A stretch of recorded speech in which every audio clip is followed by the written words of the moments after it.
Carlos Flávio Eduardo, wow, tá ligado de quem tô falando? Aquele que o povo clama os gritos. Superman, o Messias, não, estou falando do Vito. Avante, segue em frente, que o povo já está contigo. Conversar sobre o assunto em público. Mas o Congresso não vota mal, não. O Congresso vota sem saber o que está votando. Os governistas chegam lá, olham para a cara do seu líder, que seja Aécio Neves, Inocêncio Oliveira, né, e faz assim simplesmente, ó. O líder faz assim, vai lá e aperta o botão sim, ó, assim, é não, acabou, decidiu. Porque senão o deputado não vai ter como sobreviver. Que ele ganha mal, a população não vai entender o que eu estou falando, ganha mal, 5 mil líquidos por mês, que perde 15 salários, mas isso não é dinheiro para governista. Até o líder do PMDB, algum tempo atrás, reclamou da necessidade de se aprovar o imposto verde, aquele que vai até 40 centavos a mais no litro da gasolina, tá? Que ele não continuaria votando propostas impopulares por um ministério sem dinheiro. O que ele quer dizer com isso, Xará?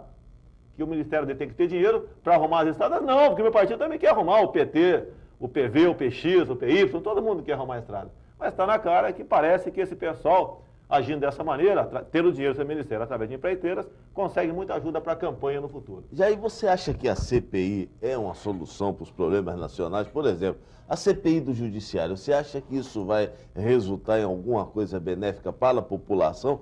Ou se o Congresso Nacional, tanto o Senado quanto o Congresso Nacional, a Câmara dos Deputados, se reunisse e de repente fizesse aí uma reforma do Judiciário? Eu acho válido uma reforma do Judiciário, como do próprio Legislativo. Nós temos um excesso de número de parlamentares, não só em Brasília, como em Assembleia Legislativa. Para que 70 deputados estaduais no Rio de Janeiro? Para que 42 vereadores? E mais da metade é semi-analfabeto. Ou seja, você daria para um açougueiro o corpo da tua mãe para ser operado? Não. Por quê? Ele sabe cortar carne, mas não é médico. E aqui nós entregamos aqui a feitura das leis para semi-analfabetos, que muitas vezes, na maioria das vezes, são cooptados pelo chefe do executivo em troca de favores. Ó, se você votar conosco, nós te liberamos aí o que foi aprovado no orçamento. Nós aí colocamos nossa secretaria à tua disposição para você botar lá um posto de saúde, asfaltar uma rua, cortar um galho de uma árvore e por aí afora. Então, um político pressionado pela população que quer resultado e cooptado pelo governo, ele acaba votando de acordo com os interesses do governo. Então, hoje em dia não existe legislativo. Eu quero dizer, nós temos Câmara, nós temos Congresso só para dizer que nós temos democracia. Mais nada. Agora, você acha que essa reforma do Judiciário seria, de repente, mais importante para o país do que mesmo essa CPI? Eu gostaria que o Judiciário fosse independente, mas não é, Xará. Não é.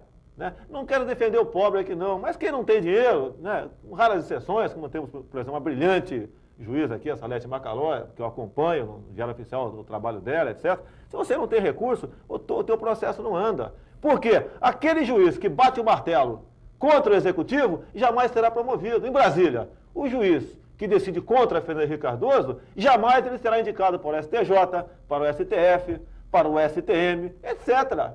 É uma questão de sobrevivência própria deles. Então, gostaria que o Judiciário tivesse independência, que o critério para chegar a esses altos cargos na magistratura fosse de outra forma e não indicação política. O TCU também, Tribunais de Contas do Estado, do município, tudo dessa maneira, troca de favor. Tu vai para lá, mas você vai ter que votar conosco. Quando é que você viu um Tribunal de Contas da União ou de Estado, de município, levantar falcatruas, desvios, etc? Você não vê, pô. Você não vê. Quando acontece, é a imprensa que resolve denunciar.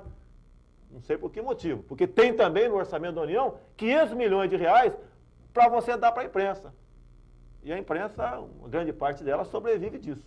Tanto é que a compra da Manchete, um dos possíveis compradores lá, ele tentou chegar no governo e falar, se você nos garantir 180 milhões de propaganda oficial no corrente ano, eu compro. Caso contrário, eu não compro. Agora, você acha que a reforma do Judiciário é fundamental, é importante que o Judiciário seja mais transparente com a população, de repente essa CPI possa levar o Congresso Nacional a lugar nenhum? O Judiciário só funciona, Xará, se um dia, por exemplo, o Executivo, vamos supor no meu caso, Ministério do Exército, tá? E você não consegue administrativamente ganhar uma coisa para uma pensionista. Aquela pensionista entra na Justiça e ganha a ação.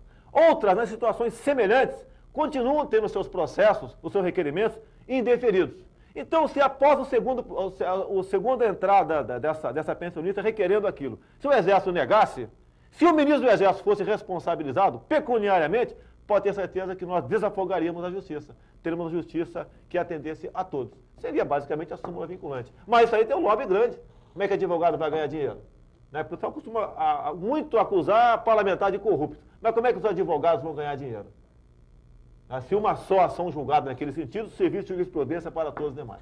Agora, deputado, essa questão da CPI dos bancos. Eu me lembro que eu entrevistava o ex-presidente caçado Collor, ele me dizia o seguinte, que, isso não só a mim, mas para a imprensa toda, que no dia que um governo tivesse legitimidade para fazer, aí sim, uma reforma do sistema financeiro, esse país ia para frente. Porque até hoje, toda reforma, todo estudo que fazia sobre o sistema financeiro no país é como se fora uma pedra de gelo. Você não tem como chegar no final da linha da CPI. Logo que foi ali nomeada a CPI, né, os jornais aqui do Brasil aqui, publicaram a relação, o nome dos senadores e quem eram os seus financiadores de campanha. Por exemplo, o Romeu Tuma em São Paulo levou R$900 mil em 94. Eu não quero desconfiar aqui, nem lançar qualquer sombra de dúvida na carreira dele, senão isso eu não tenho prova para nada. Pode ser que o banqueiro lá, o dono daqueles bancos, né? Você acha que a reforma do sistema financeiro era importante? É importantíssimo. Agora, se só o banqueiro tivesse ganhado nesse episódio de janeiro, o governo teria interesse em apurar. Mas está na cara que não foram só eles que ganharam. Muita gente ganhou.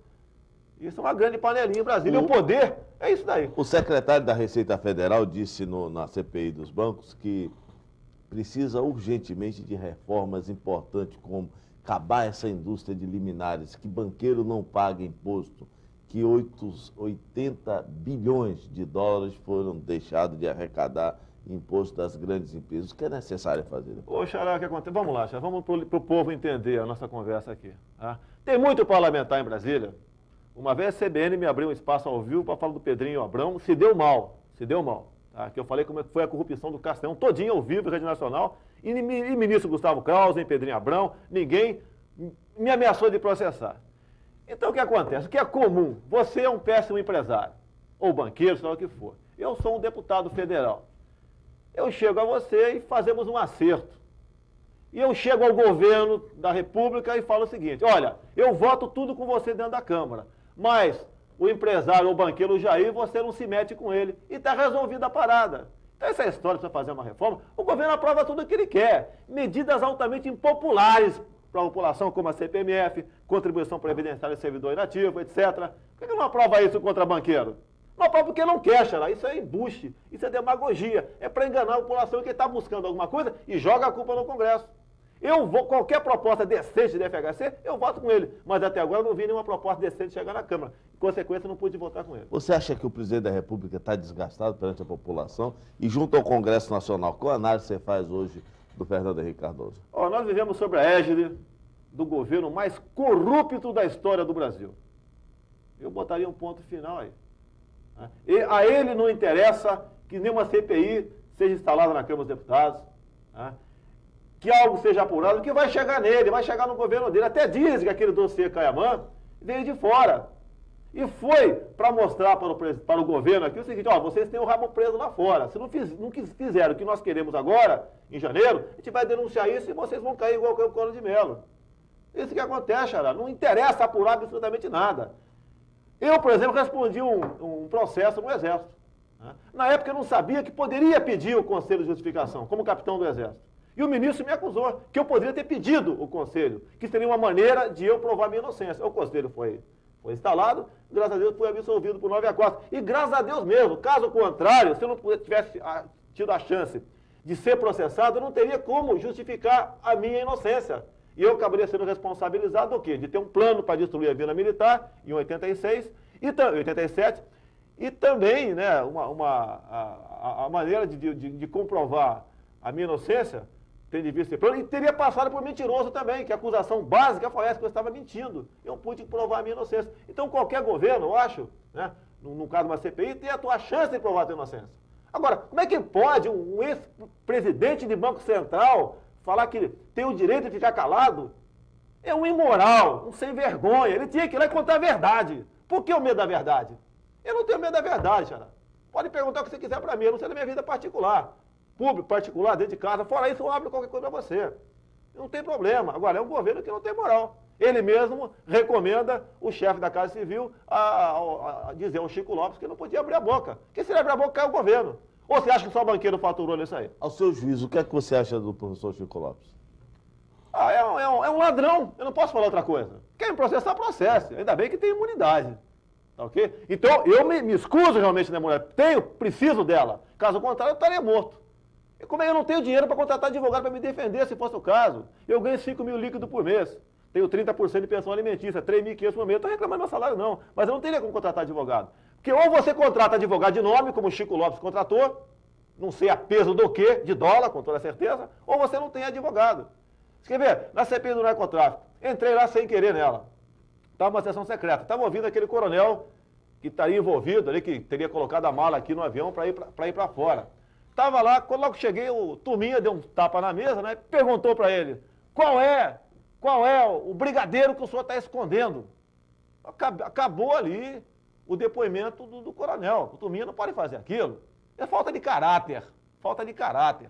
E daí o Moroni Toga perguntou, por que você não veio com advogado? Ele falou, eu não veio com advogado porque não tenho como contratar advogado. Não estou defendendo o coronel, não. Mas o Chico Lopes é também diferente. Ninguém deu tapa na mesa para o Chico Lopes abrir a boca. Daí o coronel puxou o contra-cheque dele, R$3.500 por mês, 5 filhos. Não estou defendendo o coronel, por favor. Não, o coronel da aeronáutica não tem como contratar um advogado para defendê-lo. Agora, ele é tratado como bandido, chega lá pré-julgado. Você não acha que a CPI tem esse papel e às vezes até confunde o papel da CPI quando vai alguém depor no Congresso Nacional? O problema é o seguinte, Xará, tapa na mesa, querer até ir para porrada, não é o caso. Dá porrada no Chico Lopes. Eu até sou favorável a CPI, no caso do Chico Lopes, tivesse pau de arara lá. Ele merecia isso, pau de arara. Funciona. Eu sou favorável à tortura, tu sabe disso. E o povo é favorável a isso também. Você pega o irmão do Jabes Rabelo, 15 quilos de cocaína no lombo, e acha que ele tem que ser tratado com dignidade. E nós aqui, torturados, né, preocupados, nossos filhos estão sendo aliciados por tráfico nas escolas. Pô. Isso é democracia, o pessoal chama de democracia. Essa porcaria que a gente vive hoje em dia, é que esse pessoal lá de cima chama de democracia. Você tem saudade do regime militar? Quem tem é o povo, não pelo regime em si. Se tinha mais dignidade naquela época. Hoje em dia você vê colega de esquerda falar, nem no regime militar acontecia isso. No regime militar se roubava 10% na Embaixada da França. Hoje se rouba 90%. Um presidente do Banco Central fala que não vai falar da conta de 1.600.000 lá fora. Você acha que o papel do Banco Central está bem elaborado, está bem distribuído? É um banco mais do que independente, Xará. Olha, se tua esposa, não sei se você é casado, tá? Mas, por exemplo, tua companheira vai fazer um gasto que envolve quase toda a tua renda mensal, ela vai te procurar, ô Jair, eu posso comprar essa geladeira? Ou ela compra, faz o crediário e você que se exploda? Não é assim. Aquelas compras e vendas de dólar lá dentro, dado ao vulto, teria que ser comunicado ao presidente do Banco Central ou ao presidente da República. Se eles falam que não sabiam de nada, por que não demite toda a diretoria? Você tem que dar uma bronca na tua casa se tua esposa fizer isso aí. Conversar com ela numa boa, olha, não pode fazer assim. A gente vai quebrar, vai tornar inadimplente. Você acha que o ministro Malan era um marido traído? Que é nada.